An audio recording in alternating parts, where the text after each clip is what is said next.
podání žádosti k vyšetření do vyšetření 3měsíční lhůtu, s tím, že nejpozději do 1 měsíce by mělo vystavit zprávu z vyšetření pro klienta, který navštívil školské poradenské zařízení.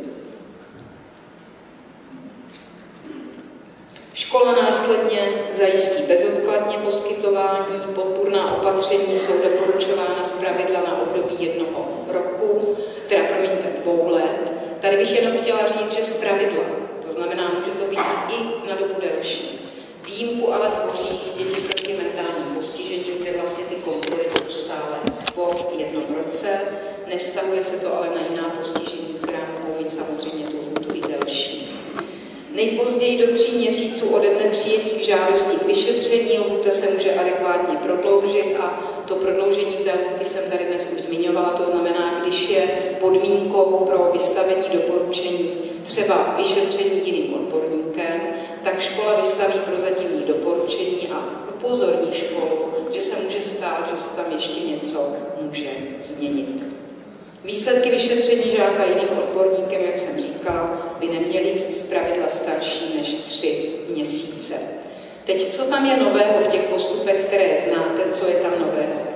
Pokud tedy ani přes snahu domluvit se na podpůrných opatření nedojde k domluvě, může se škola, zákonný zástupce nebo zletilý žák obrátit na revizní pracoviště, které musí vyhodnotit relevanci stížnosti na doporučení, případně zprávu z vyšetření, kdy na to má 1 měsíc.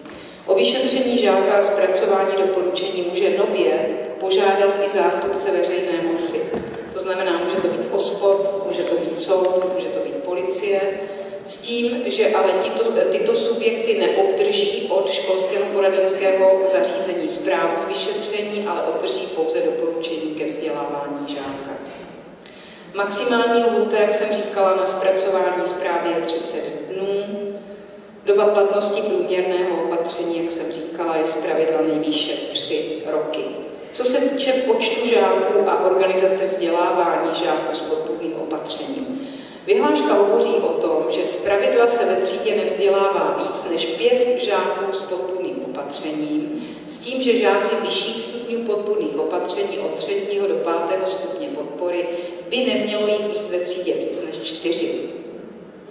Za jednoho žáka s podpůrným opatřením nižších stupňů, to znamená 2. a někdy i 3. podle teda diagnózy, se odpočítává ve třídě z počtu celkového počtu žáků 1 žák. Za žáky, kteří mají 2. nebo 4.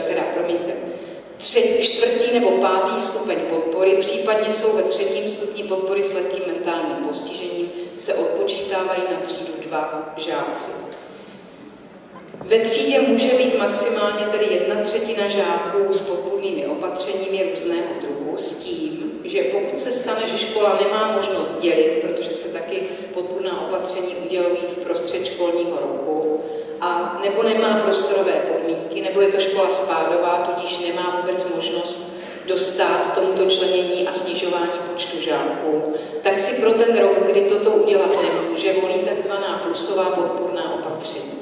Mezi tato plusová podpůrná opatření patří možnost volby asistenta pedagoga, speciálního pedagoga nebo případně úvazku dalšího učitele. Omezení ve vztahu k počtu žáků se nevztahuje vůbec na střední školy, mateřské školy nebo nevztahuje se ani na školy, kterým brání přednostní přijetí žáka, tedy také na vyšší odborné školy a konzervatoře. Ve třídě, pokud tedy mám pak větší procento žáků, kteří potřebují podpůrná opatření vysoké intenzity, tedy 4., 5. stupeň podpory, se podle mě ve velmi vzácných případech může stát, že ve třídě mohou být současně maximálně 4 pedagogičtí pracovníci. Dnes ve speciálních školách je maximum 3 pedagogičtí pracovníci. My jsme toto číslo museli zvednout z toho důvodu, že musíme připustit i variantu, že se ve škole bude vzdělávat dítě neslyšící, které bude vyžadovat přítomnost tlumočníka. Tlumočník ale zatím teda není v kategorii pedagogických pracovníků, je to nepedagogický pracovník, stejně jako přepisovatel, čili počítá se s tím, že tam bude 1 učitel a mohou být až 3 asistenti pedagoga. Nebo případně 1 asistent, 2. učitel, nebo případně 1 asistent, učitel a speciální pedagog. Řekla bych, že se nenechte unést tímto vysokým číslem. Nezapomeňte, že i legislativní předpis musí vycházet z nějaké kombinatoriky. To znamená, když říkáme, že tam všichni tito lidé mohou případně být, byť víme, že to bude asi ojedinělá situace, tak tam ten počet musí odpovídat tomu, kdo tam eventuálně být může. No. Ve výjimečných případech, teda, kdy počet žáků se speciálními vzdělávacími potřebami 2. až 5. stupně v jedné třídě je vyšší než 5, tak může přistoupit ředitel školy i k tomu, že si požádá o zřízení funkce asistenta pedagoga podle paragrafu 15. Tam se má o 18. Tam jsem říkala teda, že už to není v souvislosti se školským poradenským zařízením, ale rozvojovým programem. Jaká jsou pravidla vzdělávání žáků uvedených v paragrafu 16 odstavec 9? To znamená, to jsou žáci s lehkým mentálním postižením, středně těžkým mentálním postižením, těžkým mentálním postižením. Nakonec by tam patřili i žáci s hlubokým mentálním postižením, které mají ale úplně specifický režim vzdělávání, takže to bych si v tuto chvíli dovolila vynechat. A pak tam patří vlastně všechny typy zdravotních postižení, včetně žáků se závažnými poruchami chování a učení. Jen bych tady poznamenala, že jsme se s kolegy ze školských poradenských zařízení domluvili, že kategorie žáka s psychiatrickým onemocněním, což je žák, který nikde vyjmenován není, ale přitom péče o jeho vzdělávání je neskutečně náročná, takže to budou kategorie žáků se závažnou poruchou chování. To znamená, dnes volba vzdělávání těchto žáků je de facto trojí. První varianta je v běžné škole s vydatnými podpůrnými opatřeními. Tady bych jenom poznamenala, že jenom tehdy, pokud je to vhodné a pokud tedy škola může zajistit všechna ta podpůrná opatření, která sebou ta skupina vzdělávaných nese, ty nároky, které tak myslím.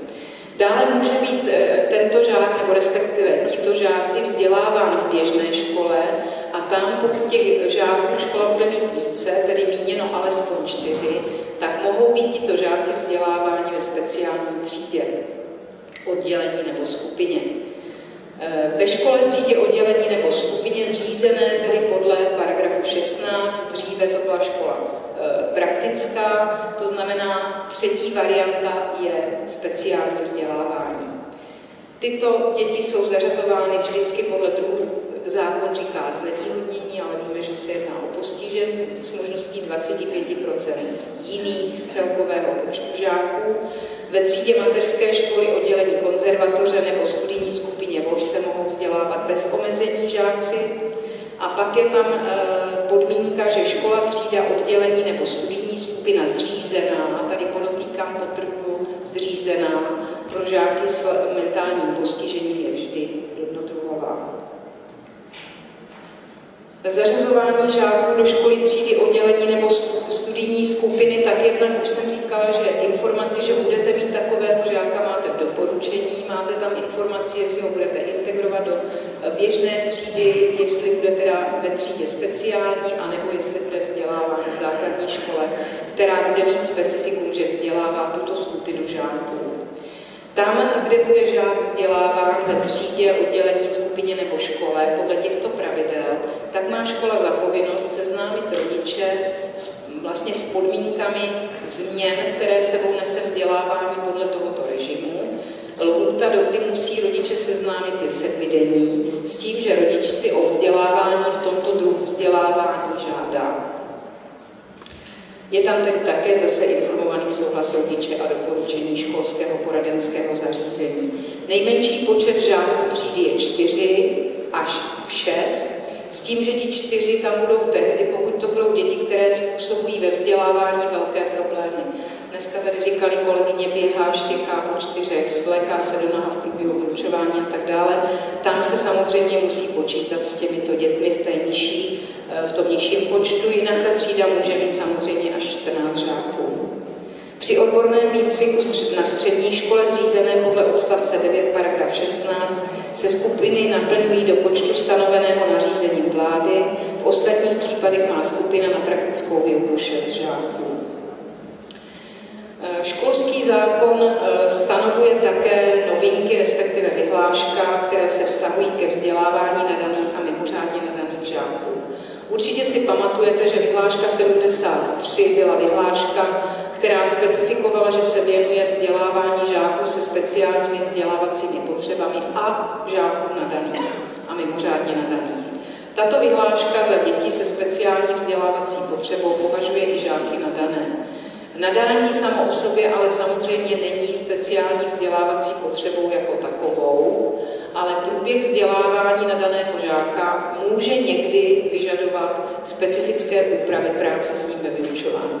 Zejména teda pokud se bude jednat o žáka mimořádně nadaného, kde vlastně v IVP dostáváte informací, jakým způsobem obohacujete výuku žáka, jak s ním pracujete, co pro něho děláte a tak dále. Součástí novinek je, že tedy žáci, kteří jsou nadaní nebo mimořádně nadaní, se mohou vzdělávat také prostřednictvím stáží v jiných zařízeních nebo mohou docházet do vyšších stupňů škol nebo případně škol jiného druhu, to znamená ze základní školy na školu střední.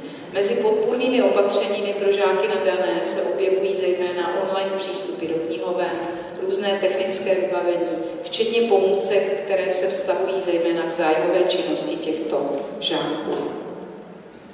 No, je tam samozřejmě to, co znáte z minulosti, to znamená přeskočení ročníků, IVP a pokud je to přeskočení ročníku, tak komisionální zkouška a její podmínky. Vyhláška má ve svém závěru přechodná ustanovení, to znamená to, o kterém tady dnes hovoříme v průběhu celého dne, ten tedy posun platnosti doporučení, která byla vydaná do 1.9.2016 a ta vlastně dost významně ovlivňuje celou řadu těchto skutečností. Chtěla bych tady upozornit ještě na přechodné ustanovení školského zákona, to je přechodné ustanovení článek 2, který říká, že školy, které vzdělávají žáky, které jsou uvedeni v paragrafu 16 odstavec 9, tak pokud ve svých řadách tyto školy mají žáky, kteří do těchto škol by nepatřili, tak by měli za povinnost seznámit rodiče s touto skutečností nejpozději do 31.5. a poskytnout rodiči součinnost pro případné vyhledání jiného vzdělávacího zařízení. Tak, neexistuje tady direktivní přeřazování, rozhodnutí je vždycky na rodiči a na škole. No a co se týče tedy vyhlášky, tak jsem vám už řekla, co v ní najdete. To znamená, v jednotlivých paragrafech najdete příslušná ustanovení, v přehledu najdete popis práce s podpůrnými opatřeními.